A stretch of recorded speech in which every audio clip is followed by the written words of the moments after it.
these businesses who sold themselves as saviors of the world, as the good form of capitalism, are actually, having a lot of downsides that we actually have problems with and that we want to see regulated and addressed. And as a result of that, that is exactly what governments have started to do.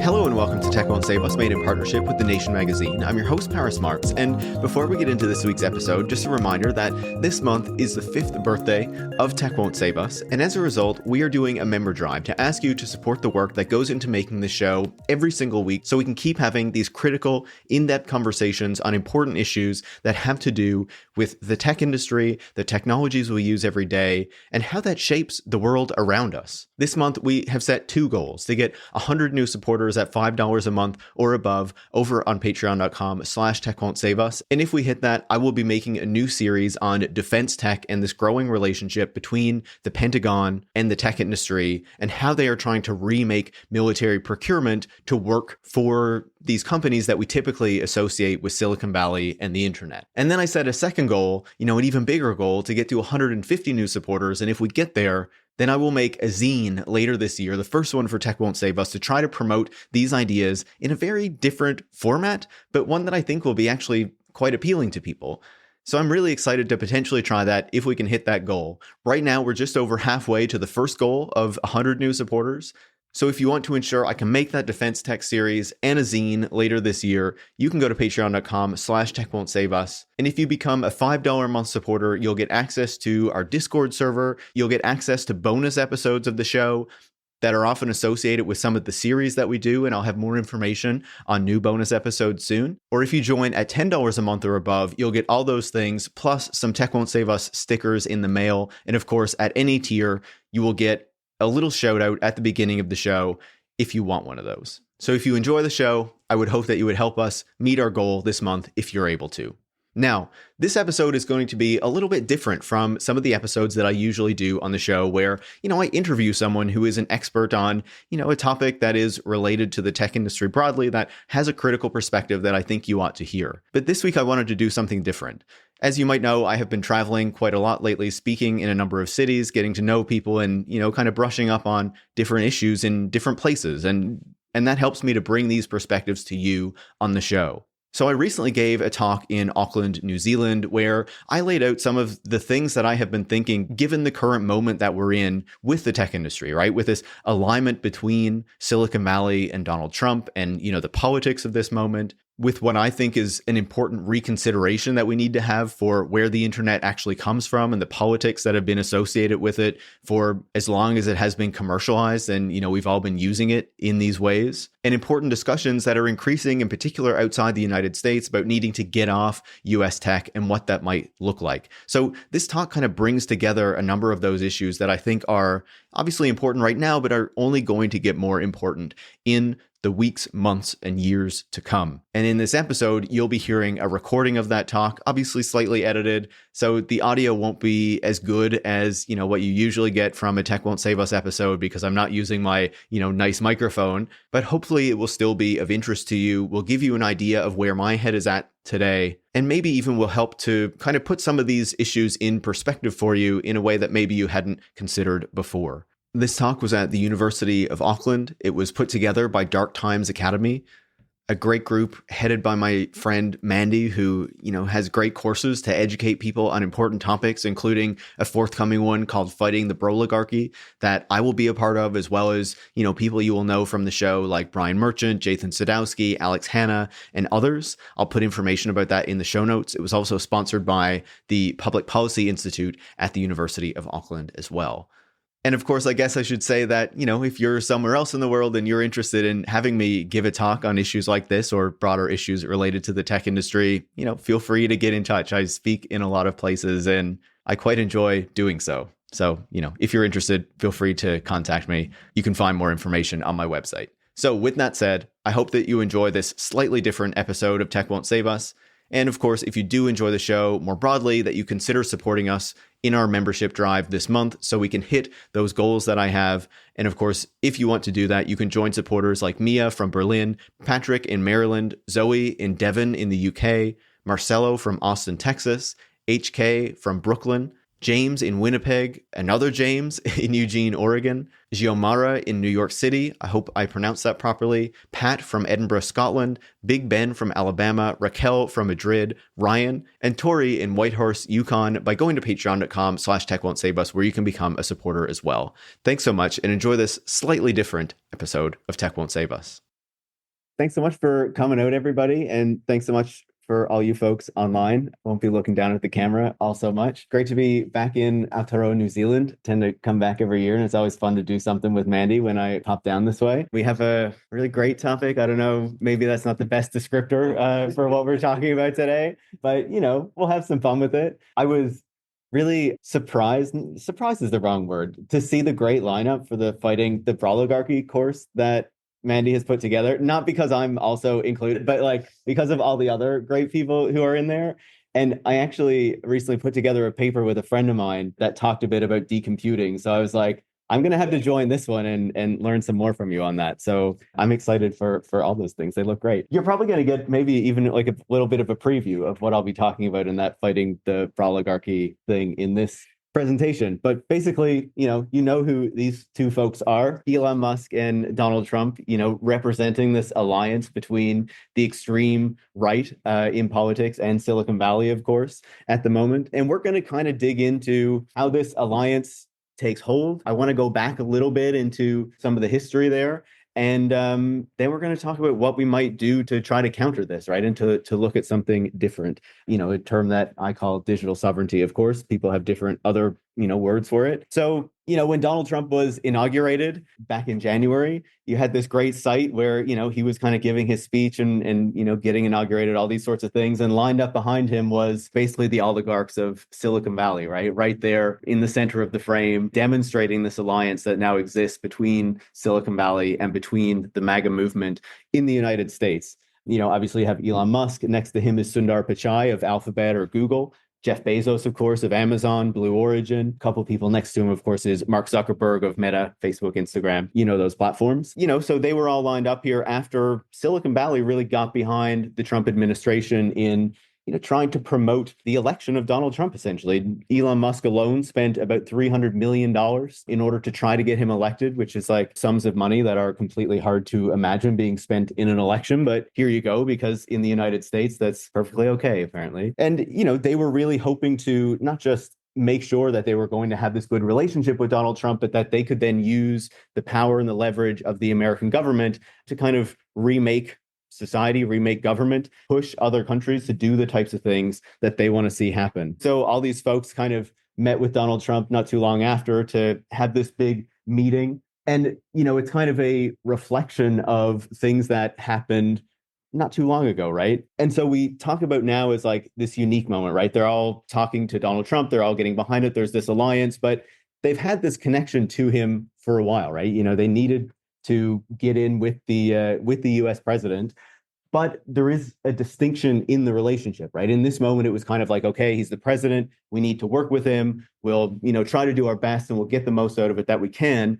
This time, though, it's a much closer relationship. And one of the people, of course, who brought them together initially was Peter Thiel, who, is, of course, a major funder, one of the co-founders of Palantir. And that's a company that will come up a bit later. But yeah, so, I think that just like the image of Elon Musk and Donald Trump is kind of one indication of this alliance, I think this one is another one, because Peter Thiel is someone who kind of represents that conservative element in the tech industry and has done so for a long time. Of course, a fellow New Zealander as well.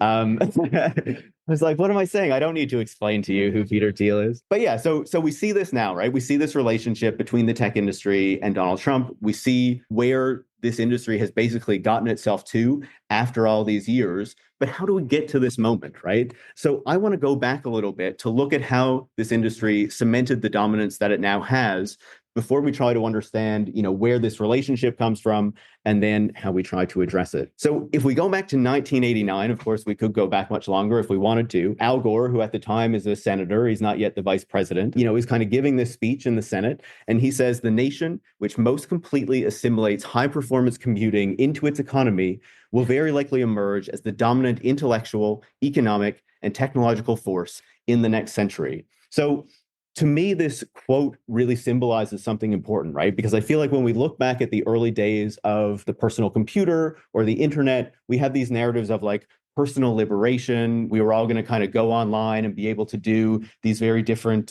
types of things. We were going to escape the authority of government or the tyranny of government, however you want to position it. It was going to be this kind of liberatory space. But then when you actually look back at the things that people were saying in the lead up to the privatization of the internet and its commercialization, you see that they very clearly saw it as a means of asserting power, right? The United States saw that if it expanded computation, later, if it expanded the internet, then that would mean that American power would go with it. And in particular, as the Soviet Union is collapsing, as the kind of communist experiment is going capitalist, the United States is looking to kind of cement the dominant position that it now holds, and it sees these information technologies as a way to try to achieve that. Bill Clinton is elected in 1992, along with Al Gore, who is his vice president. At that point, the commercialization of the internet is already ongoing, but it's in 1995, actually April of 1995, 30 years ago this month, that is the event that we kind of deem like the privatization of the internet,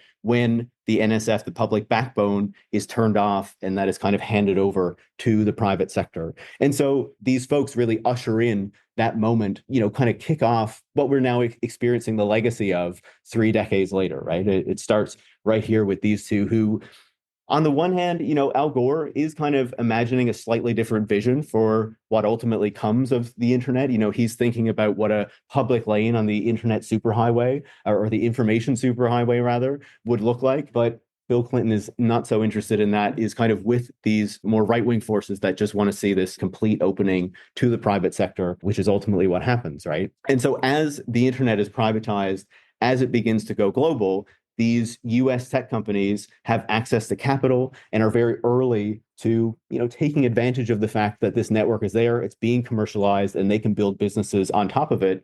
So as internet connectivity goes to other countries, these companies can go along with it. And before, kind of domestic competitors can really spring up, they can already move into that market. They have the capital to be able to do that in a way that competitors in other types of countries don't necessarily have. And so, after the privatization of the internet, we have this real takeoff, right? You've probably heard of, obviously, the dot-com boom, and then, of course, the bust that comes early in the millennium, where you basically have all this money going into these internet companies because there's this view that, these companies are going to take off really fast. They can go global. There's going to be a lot of money that can be made here. So virtually any kind of company that, has internet in the name or has some association with it can grab onto capital to funding, regardless of whether, there's any real business model, any real kind of fundamentals that are there, right? And yes, there's a lot of people who make a ton of money in that period, of course, people who lose money as well. But it also sets up this kind of model of tech development that has been really key to the past few decades, where it is very financialized, right? The whole notion of it is not necessarily to build a product or service and sell it to somebody, but to try to gain market share really rapidly, and then to take advantage of that growth, of that scale, in order to have an IPO, to make money that way. It's a very financialized version of capitalism that then takes hold in how technology is developed.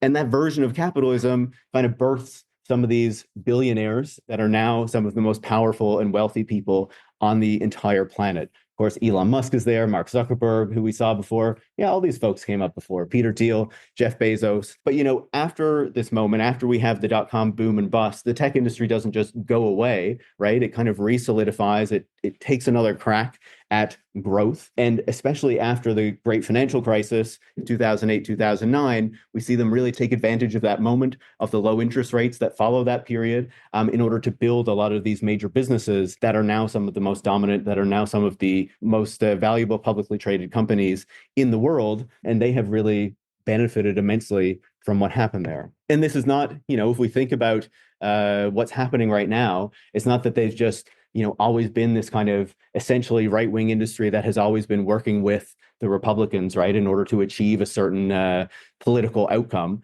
Obviously, the internet was privatized under Bill Clinton. Of course, there was, the right wing in the United States had influence on that process. Newt Gingrich, of course, who was leading the Republicans at the time. But this is an image of, a bunch of folks in the tech industry with Barack Obama, I believe in 2011, Barack Obama, of course, being right here on the side. Steve Jobs is next to him. Mark Zuckerberg is there. Eric Schmidt of Google is there on the side. Larry Ellison of Oracle is back here. And that's Reed Hastings of Netflix. Plenty of these folks meeting with Barack Obama, having this meeting of the tech industry like we saw earlier with Donald Trump and them all kind of around him in Trump Tower. So these folks are very capable of taking advantage of both sides of the political aisle, so to speak, in the United States to get the types of things that they want.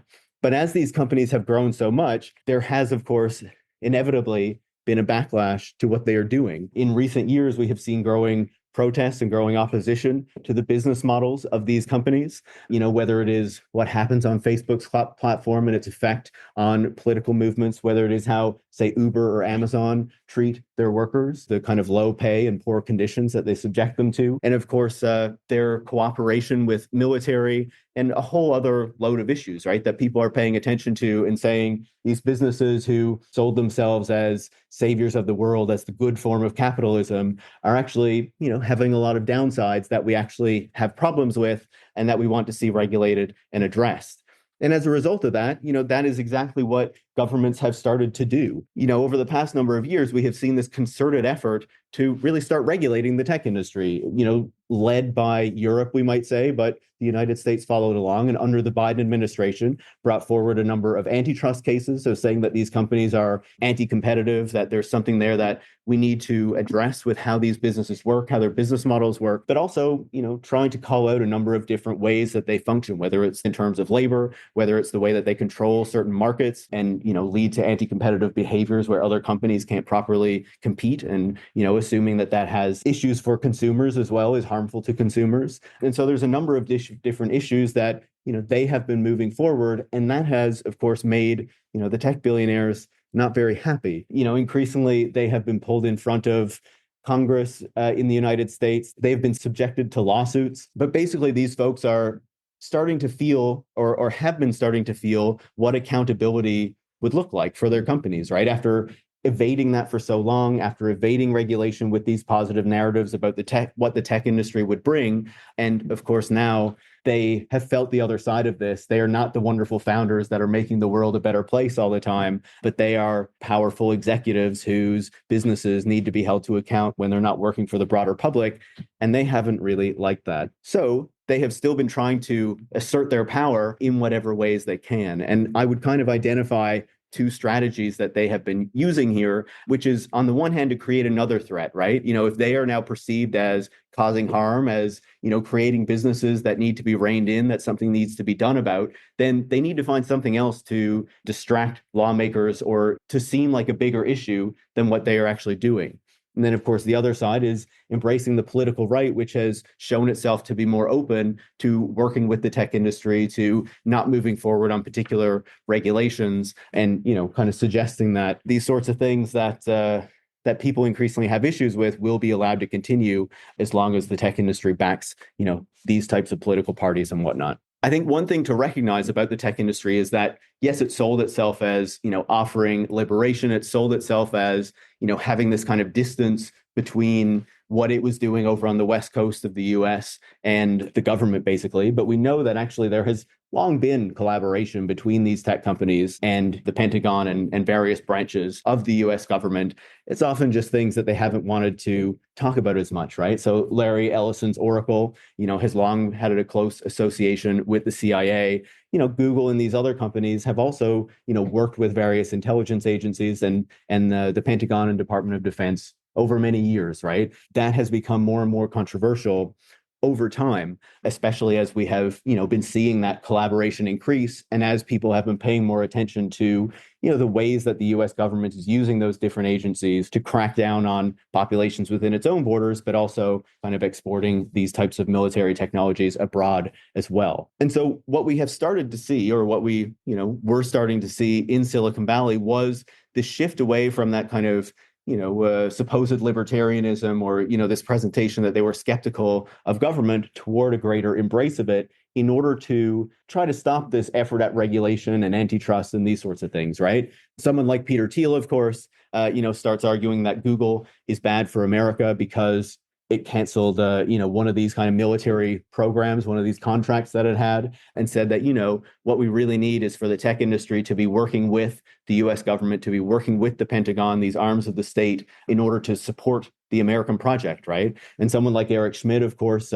formerly at Google, kind of came back and said, no, we do need to work more closely with the American government. And part of the reason for that is this threat from China that we increasingly face, that the tech industry increasingly faces, that America and its geopolitical power in the world increasingly face as well. And of course, for someone who's more of a traditional conservative, very much in line with what Peter Thiel was thinking as well, showing this increasing kind of bipartisan position that exists within the tech industry. Eric Schmidt, often considered more on, say, the liberal side of Silicon Valley.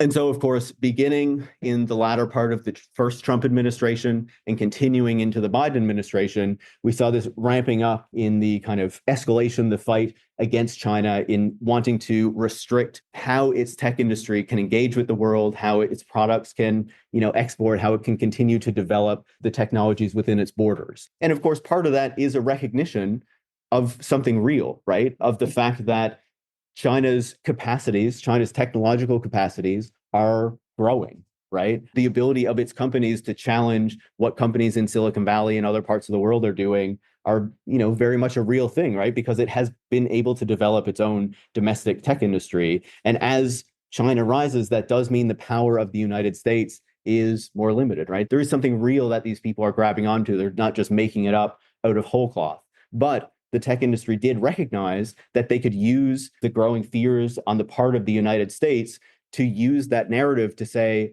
listen, as China grows, as its tech industry becomes more powerful, you will need the size that we have, the size of our companies, what we are able to do, so that we can properly compete, so that we can defend American power in the world. And so this is not a time to overly regulate us, to bring forward these antitrust investigations. Now is the time when you need our size. That is kind of what they have been effectively arguing, right, for the past number of years. And that hasn't come without backlash. Of course, as the tech industry has begun to work more with the US military, with the militaries of US allies, we have also seen growing pushback, whether it's with Palantir, with Google, with Amazon, with Microsoft, especially most recently, as they have been aiding Israel's genocide in Gaza. Cloud tools, of course, from Google, Microsoft, Amazon have been used as part of that. And, Palantir shows very little issue with what is going on over there. Part of that is because the tech industry is now positioning itself as kind of the future of the arms industry in the United States. And so the Defense Reformation, this is a new report that was published by the CTO, the Chief Technology Officer of Palantir. There's a new book that's out, published by the CEO of Palantir, called The Technological Republic. And effectively, they are making the argument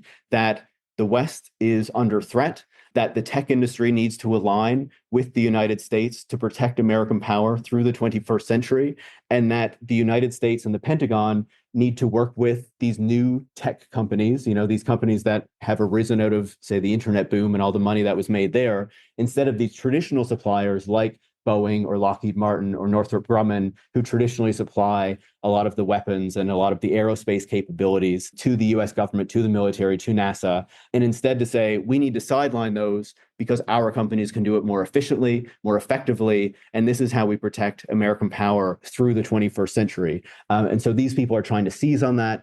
And one of the things that they are trying to do with this relationship with the Trump administration is really to remake how aerospace and defense contracting works, to make sure a lot more of that money is being funneled into these tech companies, Palantir, SpaceX, Anduril, and these other ones that are being formed along with that.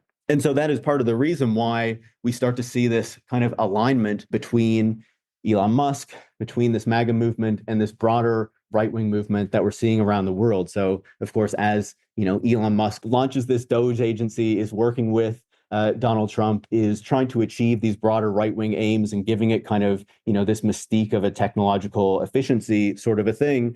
They're doing mass layoffs, they're shutting down government departments, but they're also making sure that Starlink services offered by SpaceX are being rolled out through many aspects of the federal government, that NASA is being remade and overhauled to be more dependent on SpaceX and kind of its priorities for what the future of the space program should be.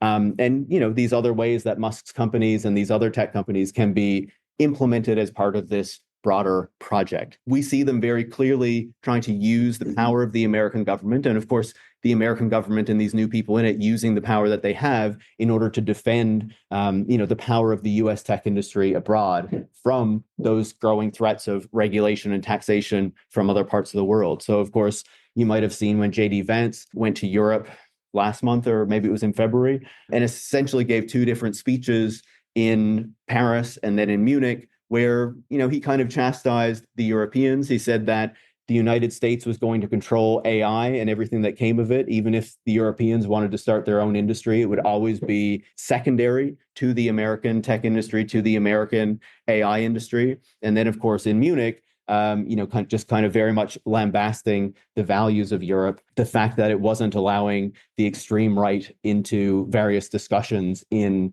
Germany, these other kind of political maneuvers. And of course, we very clearly see that the tech industry is working with these folks to try to use the power of the American government to stop tech regulations that are being proposed in different parts of the world. And we've seen that, of course, with the retaliatory tariffs that were announced on supposedly Liberation Day that I now understand are being delayed again for another 90 days. We'll see how that ultimately works out. But part of what they were talking about there, of course, we know the actual formula that was used was more about trade surpluses and deficits, but the United States is very much focusing on countries that are levying digital services taxes against American tech companies, doing other regulations that might limit the potential market share of its tech companies, and of course, planning to use the remaining power and leverage that the United States has to try to stop those types of policies from moving forward, from being implemented in other countries. And of course, part of the question there is, are countries going to allow themselves to be bullied by the United States in that way? But that's for a little bit later.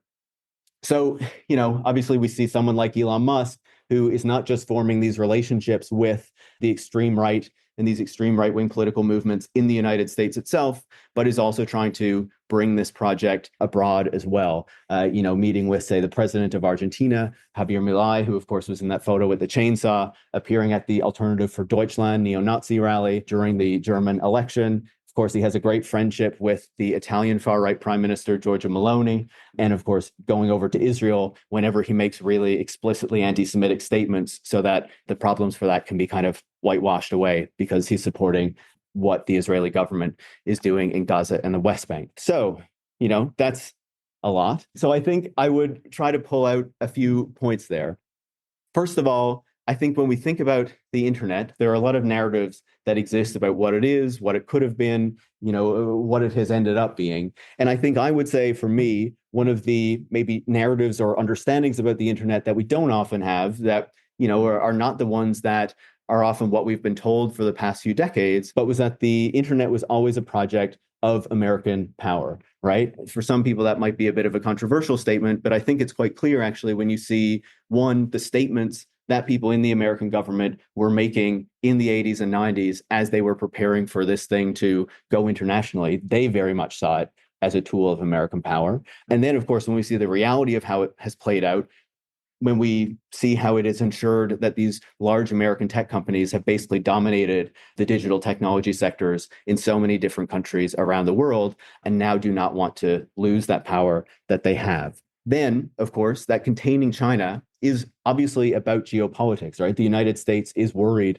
about its position in the world, does not want to see, a rising power that can challenge it, does not want to move into a multipolar global system, but it's also about protecting Silicon Valley, right? Protecting the market share that its companies have globally against rising Chinese competition, because China has been the only country that has really effectively created a tech industry to be able to compete with what the Americans have in Silicon Valley. And then if we were to really think about countering it or pushing against it, state power will be necessary, both to rein in the industry that already exists there, but also to set us on a course for something else, right? Certainly, it's great to have open source projects, to have, other attempts to create different kinds of technology, to envision different ways of using the internet. But ultimately, if something is going to effectively push back against, the American tech industry and the dominance that it currently has in so many countries around the world, that will require the state to be part of funding and thinking about what that is going to look like. And so, what do we do instead, right? We've talked about how we got here. We've talked about this relationship that exists now between the tech industry and the extreme right. And, this is a relationship that is growing in many different parts of the world. In Canada, where I am, a lot of the tech billionaires are often explicitly speaking out in favor of the conservatives, backing what is happening in the United States, calling for policies that are against immigration, those types of things. They're kind of adopting this project. So what does something else look like? How can we actually challenge this? What does digital sovereignty look like? Obviously, more recently, we have seen very direct things that can be done there. Maybe not necessarily what I'm advocating, especially when Tesla has so much excess inventory right now. Destroying its cars is probably just allowing them to claim the insurance on them and get rid of them. So maybe it's not helping, but we do see that the kind of changing views of Elon Musk are causing very significant declines in Tesla sales around the world. There was just a report that Tesla is sitting on about 2,400 Cybertrucks that it can't seem to sell to anybody, which have a book value of about $200 million. And reportedly, a lot of its dealerships are not even taking trade-ins of Cybertrucks anymore because it knows it can't sell them. And so, you can really see that this public anger, especially on a consumer-facing company like Tesla, can have a real effect. And especially when so much of Elon Musk's wealth is tied up in Tesla stock, causing that stock to decline can have a real effect. And, if you're worried about the environment, there are way more electric cars you can buy these days than just the Tesla. So that's one piece, right? Where we can see how direct public anger and pushing back on this can cause a real decline. But I would say, I think there are two different pillars that we need to be looking at here if we're serious about taking on the power that, US tech has in so many of our societies. The first is to use regulation, of course, to try to constrain the power that these American tech platforms, that these American tech companies have. But then the other piece of that is to think about actually building something new. Right. And so first, if we think about the regulatory question, obviously Europe has often been seen as a leader here, right? With the GDPR, it's kind of data regulations, it's Digital Markets Act, it's Digital Services Act, and the various other things that it has moved forward in order to try to limit what these American tech companies can do, how they can actually act in their market. This is a step in the right direction. There are obviously criticisms of those regulations, of those policies, but you got to start somewhere, right? So I would say, on the one hand, if we're thinking about regulations, you have things like digital services taxes that are, expanding in more and more parts of the world, something that is only necessary because the United States has been delaying on implementing, the OECD agreement for a global minimum tax for many years now. The Biden administration was pushing it off, and now the Trump administration says they simply won't abide by it. Now you have more countries moving forward with digital services taxes. And that's part of the reason why the Americans are threatening all of these countries with retaliatory tariffs and things as a result, because so many of these tech companies are not paying their fair share of tax in so many of these jurisdictions. You can also look at regulations on data collection, on its transmission, on how it can be used, strengthening the labor protections that exist on some of these platforms and in some of these companies. So a company like Amazon, for example, cannot use the algorithmic management to increase the pressure on the people who work for it, or a company like Uber cannot, turn workers into contractors and continually limit the rights that they have.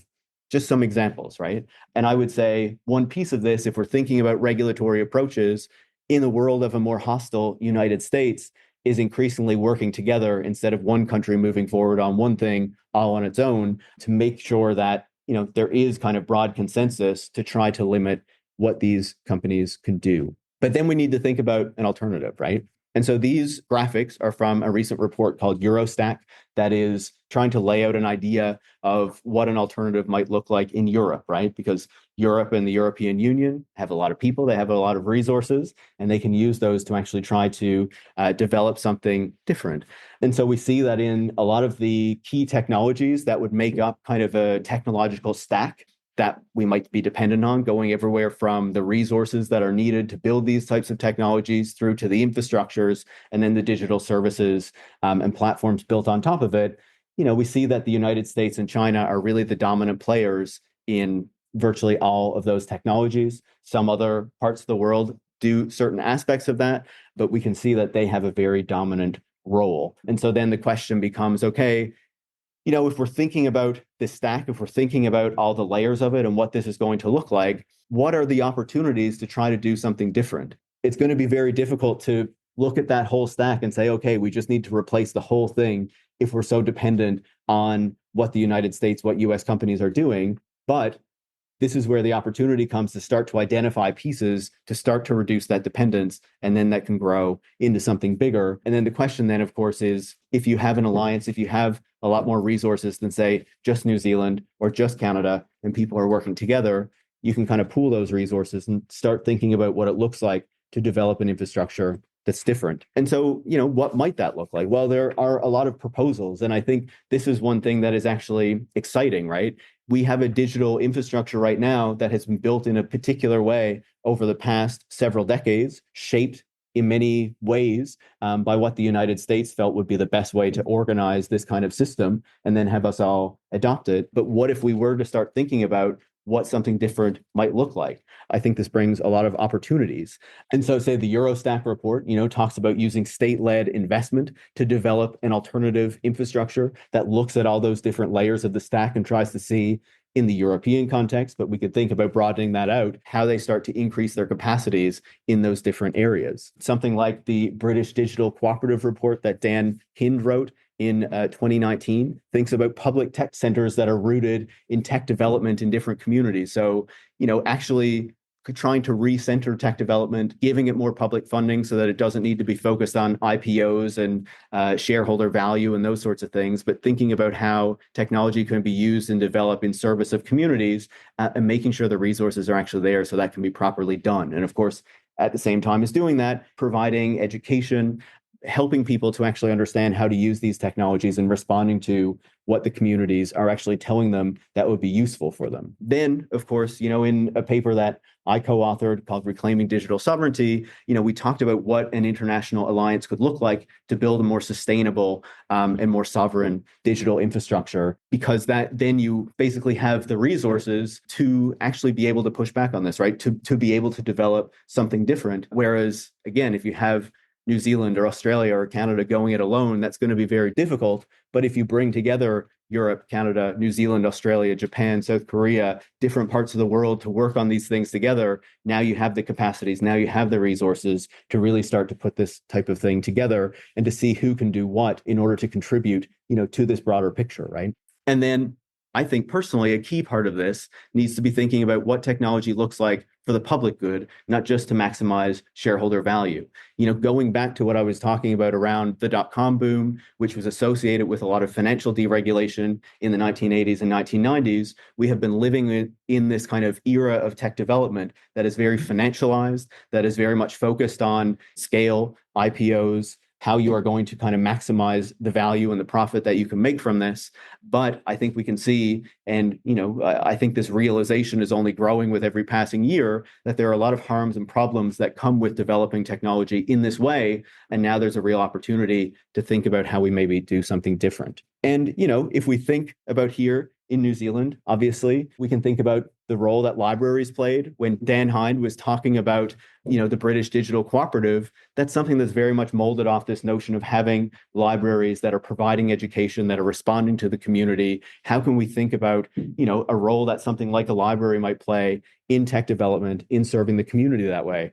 Obviously, they're public broadcasters. This recognition that, there's this big private media ecosystem that's providing information to the public, but there's also a role for a public institution, for a public broadcaster, or two in this case, to provide that kind of information to provide journalism to the public. There's a recognition that there's a public postal system and even a public bank, because the private market is not going to effectively serve those different areas, right? So we recognize that there are many areas where, yeah, the government does get involved and work on these different things that are going to help the public, but that the market itself might not be able to deliver. So maybe is it time for a Kiwi digital cooperative to go alongside Kiwi Bank and these other public institutions to think about how technology can better serve the public good? I think it's time to have that discussion. So thank you so much.